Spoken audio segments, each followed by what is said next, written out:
When China joined the WTO, I think there was a view that over time they would become more like us. I think the reality is we have become more like them.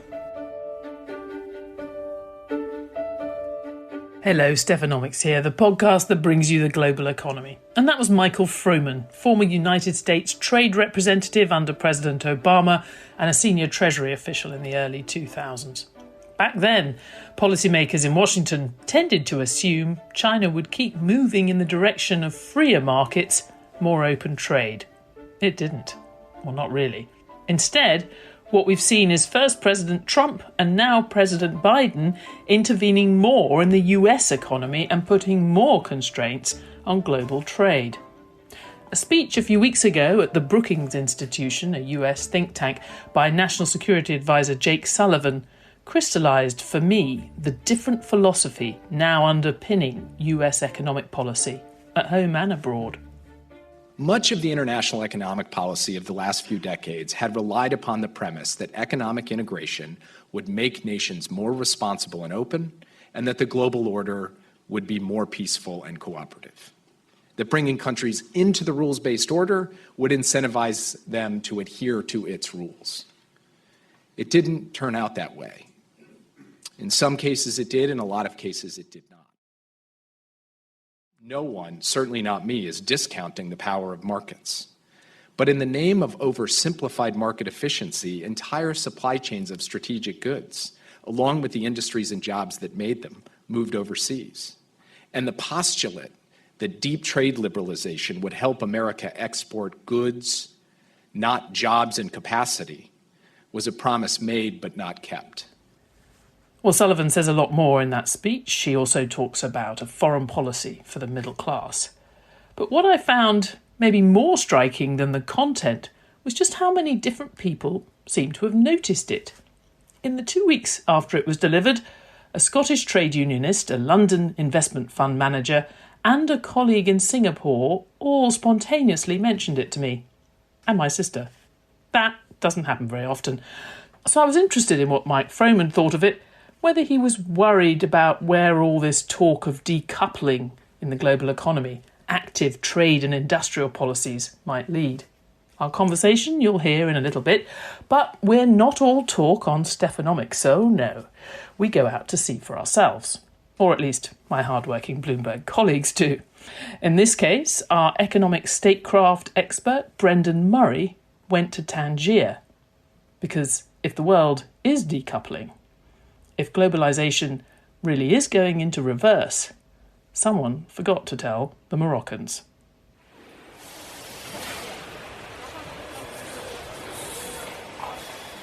The first thing you notice inside the Renault factory, where some of Europe's most popular car models are built, is the noise. The buzzing of pneumatic drills, the stamping of sheet metal, the constant humming of conveyor belts. Then you notice the hundreds of young women and men operating the machines. This production line assembles more than 1,000 cars a day. About 8,000 people work in the sprawling facility. It's in a region of Morocco, about 90 minutes south of Spain, by ferry. It's all part of the French automaker's strategy to develop a local auto industry with global reach from this northwestern corner of Africa. Renault communications manager Lamia Bourdain takes me on a tour. We are in the assembly department where we assemble more than 1,400 pieces for each car. The Renault plant has 2 production lines, each running 6 days a week to meet demand. So all the sites can produce 60 cars per hour. 60, yeah. Wow. But globalization is under threat. Here's U.S. Treasury Secretary Janet Yellen speaking at an event held by the Atlantic Council, where she introduced the idea of friendshoring, where rivals like the U.S. and China try to find more reliable trading partners. So let's build on and deepen economic integration and the efficiencies it brings on terms that work better for American workers. And let's do it with the countries we know we can count on. Favoring the friendshoring of supply chains to a large number of trusted countries. So I wondered, How does this nation of 37 million people feel about its future after spending so much time and so much money becoming an international hub for trade and manufacturing? I spent a few days touring the Tangier region. That's where much of the government's efforts are concentrated. What I found was international commerce forging ahead, an oasis from the protectionism, the geopolitical rivalries, and none of the talk of unraveling a world stitched together by trade.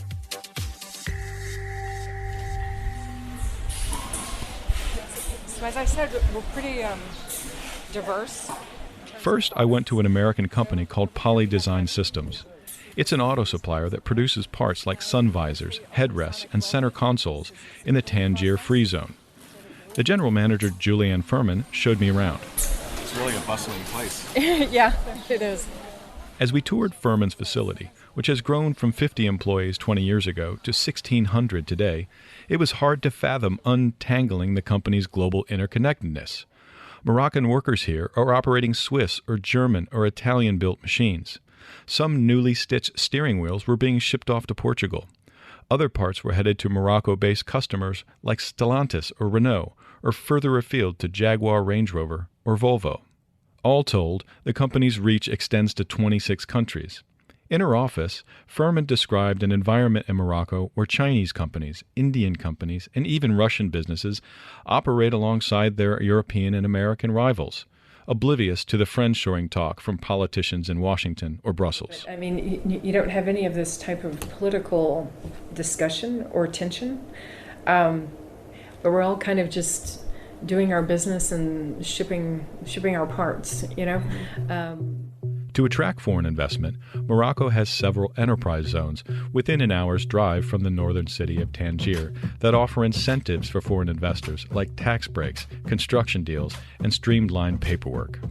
In one of these zones, called Tangier Automotive City, tractor trailers are everywhere, shuttling loads between companies like Michigan-based Lear Corporation, Chinese cable producer ZTT, and car component makers from Italy, India, Germany, Japan, and Spain.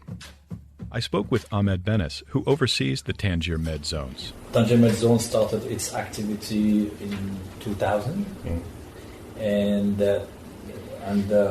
we host today more than 1,200 multinational companies in a total footprint of 5,000 hectares that has been dedicated to the development of these special economic zones and those industrial facilities.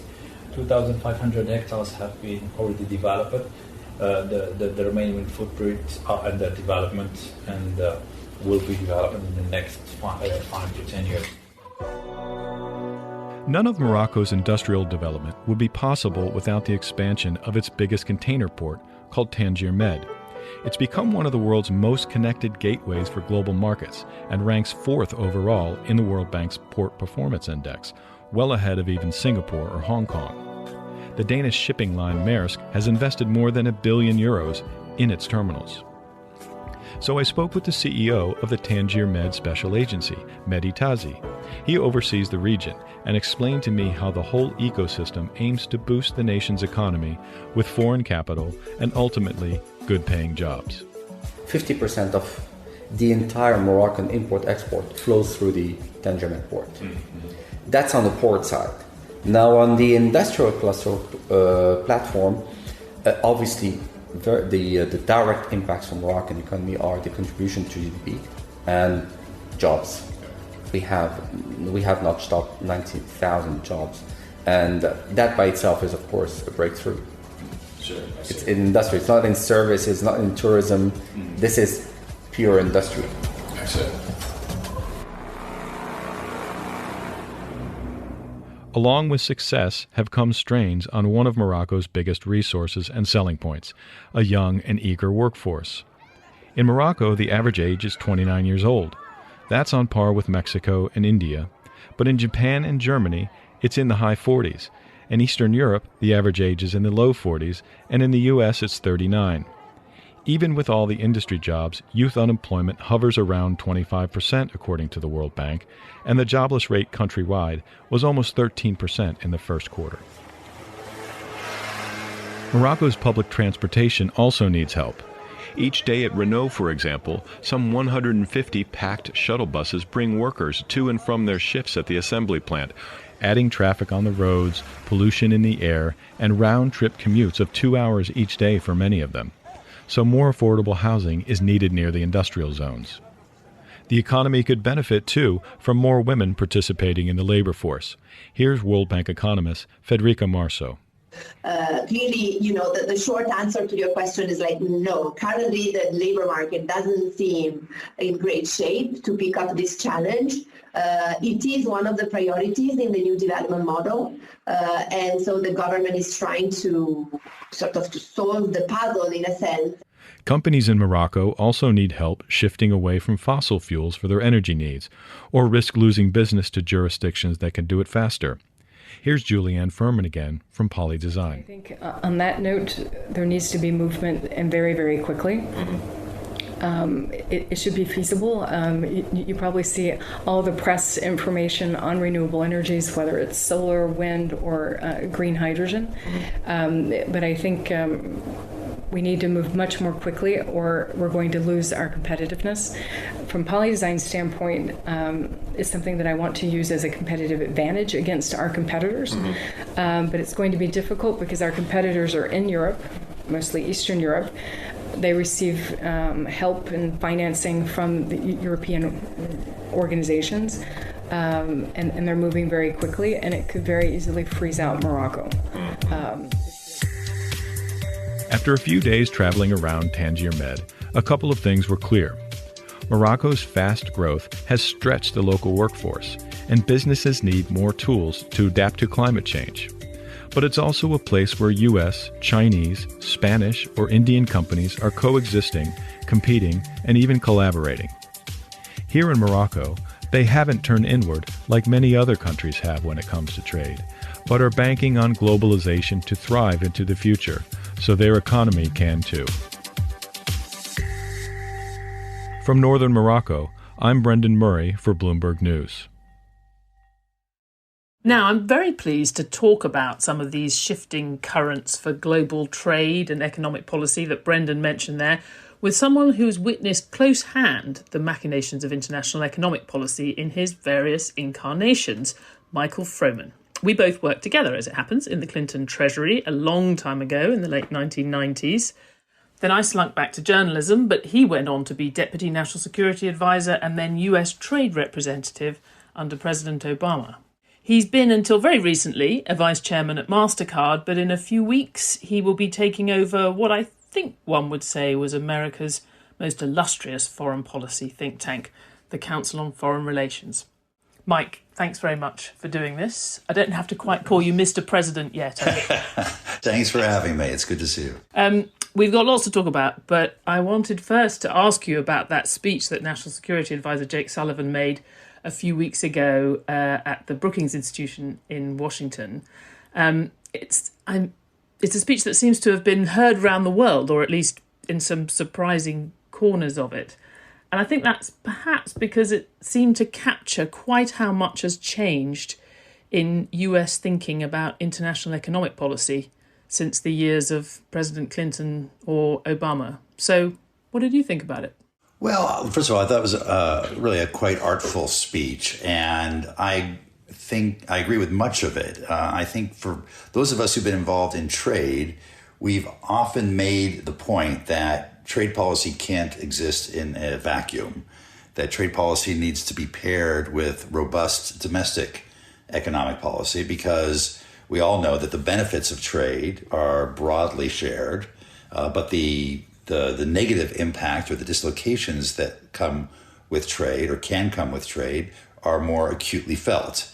And one of the challenges in the United States has been that we've rarely had the consensus necessary to pair trade policy with some sort of meaningful domestic policy to address those challenges. I think what the National Security Advisor Jake Sullivan did was lay out the Biden doctrine on this issue, which is that very much we have to focus initially on investing in our own country, making sure that we are, in this case, using industrial policy and innovation to help drive leadership in key technologies, help continue to support good middle-class jobs, manufacturing jobs, and not be focused on, he somewhat characterizes trade policy as being only about tariffs, but not be focused solely on tariff reduction as the be-all and end-all. And that I entirely agree with. I think it does show an evolution, particularly with regard to how we're thinking about domestic policy in the United States. Industrial policy has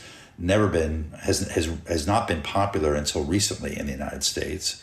We've not had great experience with it in the past, but what's been going on between the infrastructure bill, the CHIPS Act, and the IRA with regard to clean energy technologies, I think is a fundamental shift, and we're seeing some quite significant progress, early days still, in those areas. And I think that's an important pillar of being able to also engage in international economic policy.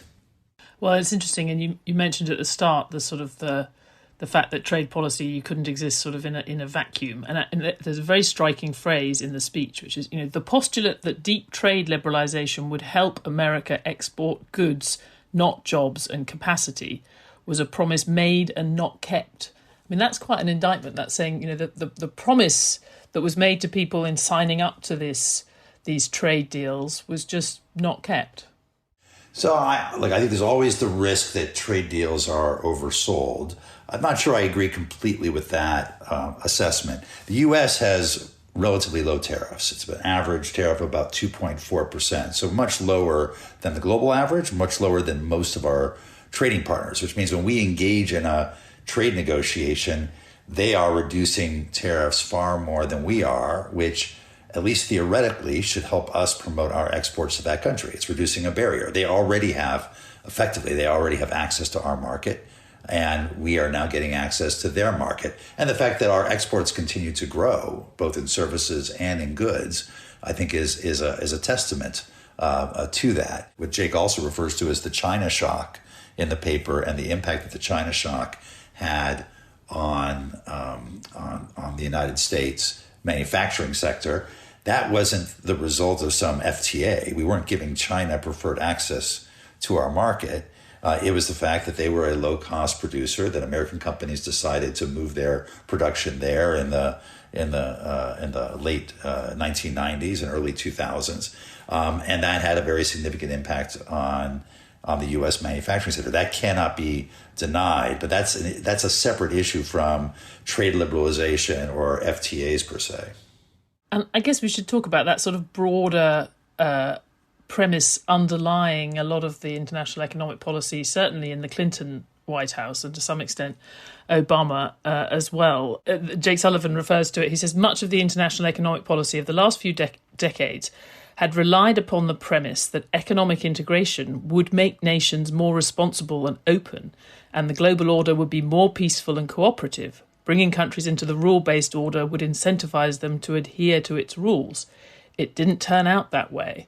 There was this basic view that bringing the world closer together, having closer economic integration, would sort of make countries better, and that's turned out to be wrong. Do you agree that that's turned out to be a mistake? I think it's hard to argue the counterfactual here, because certainly as more, let's leave China to the side for one moment, we'll come back to it. But if we look at the rest of the world, as they became integrated with they opened up, they became integrated with each other regionally, they became integrated with the global trading system. Most countries adhere to most rules most of the time. It's never a perfect record, but I think we've seen in general a relatively robust rules-based trading system. Now, China is a different case, because it did come in under the rules of the WTO at the time, and frankly, the rules that were negotiated at the Uruguay round on state-owned enterprises, on subsidies, on non-market economies, did not fully take into account the nature of the challenge that China would end up posing to the global trading system. And when people talk about multilateral trade reform or WTO reform, these are the issues that need to be looked at, because clearly the multilateral system was not up to the bar that it needed to be to deal with the challenge that China posed. An economy that big, that integrated with the rest of the world, operating in some respects on a very different set of rules and business models. And that has been the challenge. But to say that all of that that the rules-based system never really worked. I think that is probably an overstatement. And what we don't know, even with regard to China, is if they had not been part of the global trading system, what kinds of policies would they have pursued? Would they have been more protectionist? I was struck at one point, Stephanie, as you may recall, I was the G20 Sherpa. And I remember various G20 summits. And each G20 summit, this is right after the financial crisis, there was a statement in the communique that said, we stand against trade protectionism and will roll it back where it exists. The G20 is not a legal institution. There's no implication, no ramifications if you violate a statement in a leader's communique from the G20. And yet, I remember summits where leaders fought to the end on that point because they did not want to be criticized for taking protectionist measures. So the rules-based system does have this effect, whether it's fully enforceable in the way that we like it or not, on constraining government behavior. And again, without it, we don't know how much worse things would have been. Okay, but just to take that point, because it feels like it isn't just China. There's a lot of countries that have ended up kind of rejecting some of the models represented by the G20, whether it's Russia or the UAE or even India on occasions, have wanted to go their own way. And I guess, when you think about those discussions in the G20 itself was based on an idea that you could have kind of very different political values sitting around the table, very different political systems. You could park that outside the door and still have a useful conversation and a useful goal of moving towards economic rules, and you could move move economic policy forward and kind of park the politics outside the door. Just doesn't feel like that. If it was ever possible, doesn't feel like that's possible now. And certainly even the G20 can't agree on anything as long as Russia's invaded Ukraine. Well, look, I think the G20 was at its best in that period of 08, 09, 2010 in dealing with the global financial crisis. And to your point, countries were able to park their politics on the outside and cooperate with each other to deal with a global crisis. As the agenda of the G20 evolved over time, it was never meant to be a foreign policy forum and to deal with issues like war and peace in Ukraine, and even even some of the other economic issues where we did not have consensus, including with China over the WTO or over global rules. It does certainly have its limitations, and I think that's why countries have opted for pursuing coalitions of the willing, coalitions of the ambitious, regional agreements, sectoral agreements, friendshoring, nearshoring. They've sort of pursued things outside the WTO, outside those frameworks, because those other frameworks have proven to be somewhat limited in their capacity to really develop a meaningful consensus. One more thing going back to the speech, and then I just want to have a couple of questions about the future. I mean, Frank Foer, who has written quite sort of elegantly about it in The Atlantic, he said the Biden administration is doing nothing less than rejecting the economic orthodoxy of the past 50 years and proposing a new theory of capitalism. Do you think that's right? Even allowing for a little bit of journalistic embellishment? I think that goes a bit far. If you look at what the administration is doing, for example, on the Indo-Pacific Economic Framework, they are taking a series of issues that are meaningful. They're significant issues, things around supply chains, things around digital trade, and working with other countries. I think they've got 14 other countries there, or 15 other countries now around the table to try and come up with rules. I think Jake is right in his speech that oftentimes too much attention is paid to tariffs as the be-all and end-all of trade policy. But that was also a little bit of a caricature. If you notice in his speech, he talks about the 1990s, and then he talks about the 2020s. There's conveniently a 20-year gap. It's like the gap in the... During which time you were in charge of trade policy. I'm just saying, it was the Bush administration and the Obama administration. It was 2007 when Sandy Levin and the House Democrats negotiated with the Bush administration a series of agreements about how labor and environment should be included in trade agreements. And certainly the trade agreements that we pursued during the Obama administration, whether it was finalizing Korea, Colombia, and Panama, or TPP or TTIP, they were not fundamentally or only about tariffs. They were about rules on labor, on environment, on standards, on new issues like digital economy. And so I think there's been an evolution in how people think about this. It's the tariff reduction that gets the most attention, and it's the most sensitive because it affects goods and therefore manufacturing, as well as, of course, agriculture. But the trade agreements for some time have been broader. And in fact, I think our approach has been quite explicitly to use trade and trade agreements to get other things done, use the power of market access to get countries to raise their labor standards, or use the power of tariffs to enforce environmental agreements that were not otherwise enforceable, like the Convention on International Trade in Endangered Species. So I think the trading system has gone through a bit of an evolution. I think it went further during the Trump administration when it came to labor rights enforcement, and we see that with Mexico, and I think that's been a healthy step in that direction. I think the question for the Biden administration, and to go to Frank Foer's argument, is not so much is it a new theory of capitalism, but can we pursue a robust economic engagement and leadership agenda that doesn't have tariff reduction at its core? And I think the answer is potentially yes. It just means you need to flesh out the rest of the tree there and make sure that there are things that help bring the countries to the table. And at a time, particularly in the Asia Pacific, when there's a desire by our allies and our partners that the U.S. be engaged, shows leadership, there's a desire to have that opportunity to work with the U.S. on issues as a counterbalance to what China's natural dominance in that region. And so that's, I think, the great challenge and the great opportunity for the Biden administration.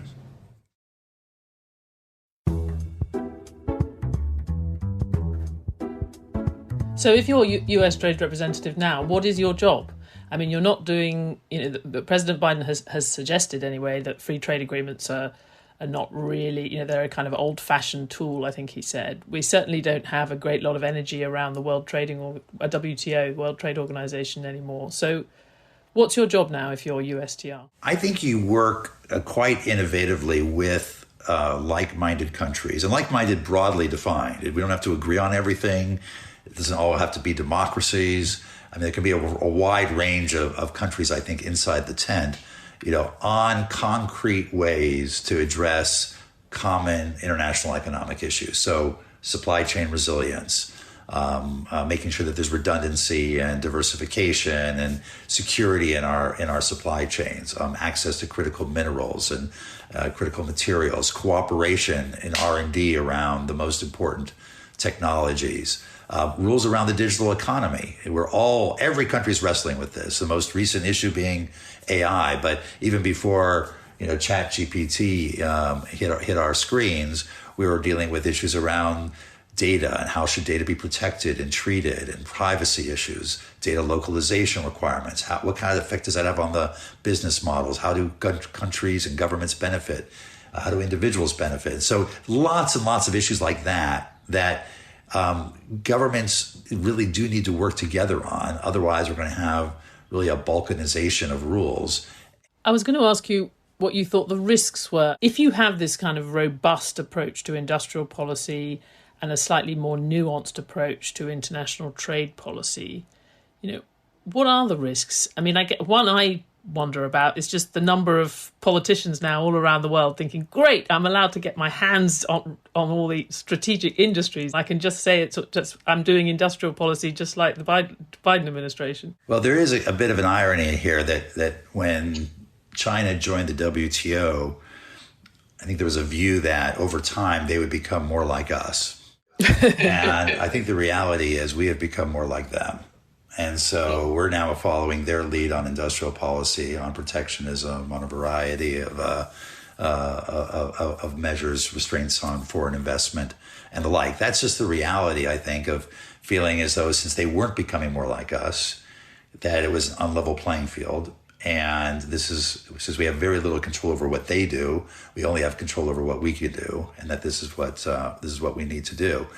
Look, today, actually, the Council on Foreign Relations, Foreign Affairs magazine just published an article this morning by the Director General of the WTO, Ngozi Okonjo-Iweala, called "Why the World Still Needs Trade." And I think the risk, you ask about the risk, I think the real risk is what she cites, which is that trade has been the driver of poverty alleviation for the last several decades, has helped lift, one of the factors that has helped lift hundreds of millions, if not over 1 billion people out of abject poverty. And we've seen tremendous progress, both on abject poverty, but also on all sorts of other human development indicators because of growth. And growth needs to be more inclusive. We need to make sure that people are benefiting from it broadly.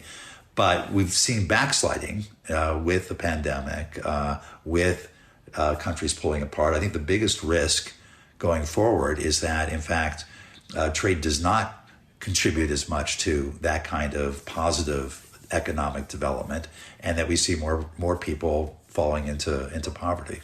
And do you think countries like Morocco will ultimately have to pick sides?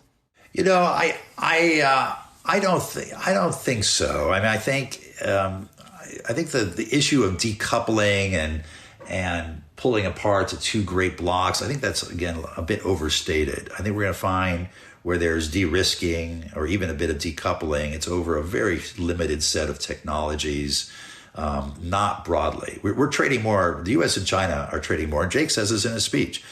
We're trading more with each other now than we ever have.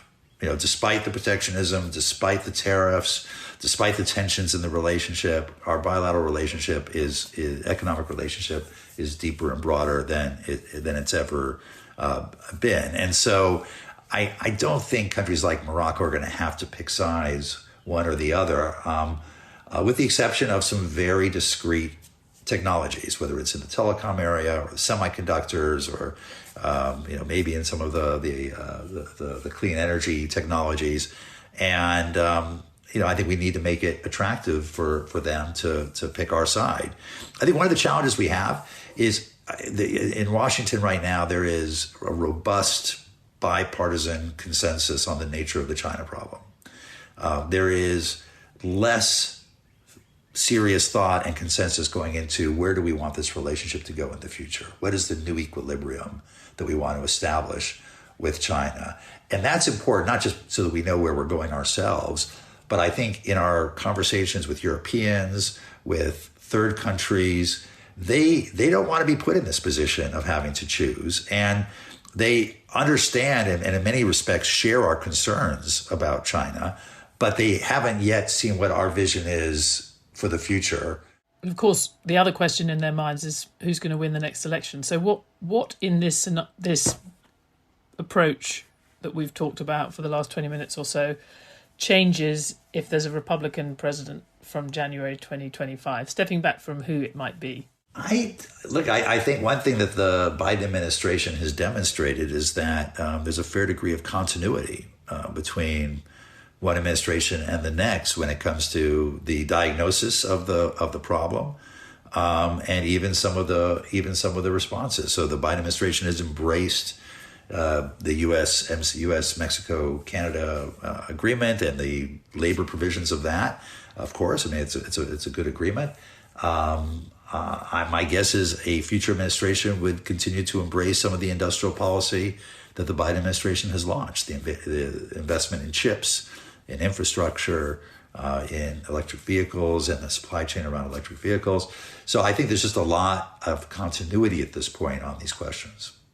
Final question. In a couple of weeks' time, or a few weeks' time, you're going to be taking over the reins at this, as I said, very illustrious institution. I think in some ways one might think what the Council on Foreign Relations is most focused on is what the sort of, at least the elite global conversation is going to be about in the next few years. Where do you think you're going to be putting more resources and sending more people to think about at the Council? Well, look, I think we've got the return of geopolitics and war in Europe, which of course has to be a major focus.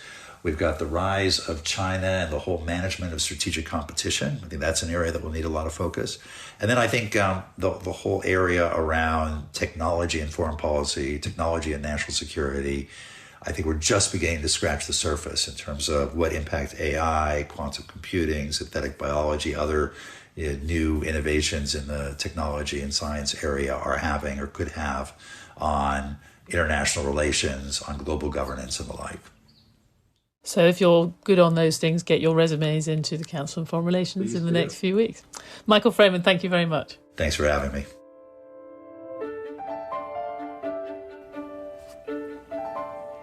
Well, that's it for this episode of Stephanomics. Next week, we'll have more.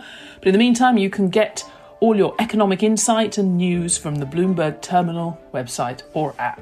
This episode was produced by Magnus Henriksson, Yang Yang and Summer Sadi, with help from Moses Andam. Special thanks to Brendan Murray and Michael Froman. The executive producer of Stephanomics is Molly Smith, and the head of Bloomberg Podcasts is Sage Bowman.